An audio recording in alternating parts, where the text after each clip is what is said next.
too long. Find a fix someone to take over soon. Well, it's now my great pleasure to invite an old friend to come and give a lecture to us. He's served the Society over a long time, I think, Brian, to be polite about it. And he's looked after the microscopes of the Society, so it's very apt that he should be giving the talk this evening.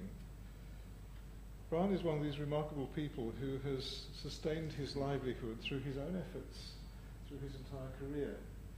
And he's had a very interesting range of subjects. I think he's come to an interesting part of his life where it's mostly spent on the sea.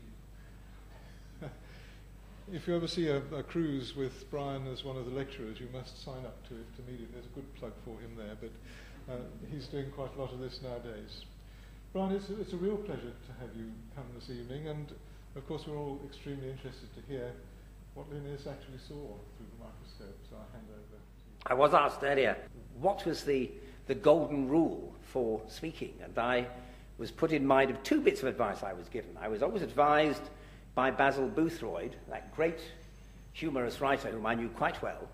And Basil said, the secret of a good lecture is to have an amusing beginning and a memorable ending, and the third rule, which is far and away more important than either of those, is to keep both of them very close together.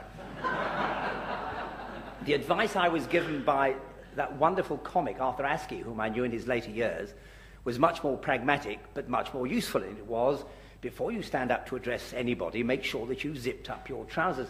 And there is no one in this room who has not, at some time in the past, seen a usually inebriated speaker saying, "My Lord Mayor, ladies and gentlemen," with a tuft of unsavoury-looking underwear projecting where it shouldn't.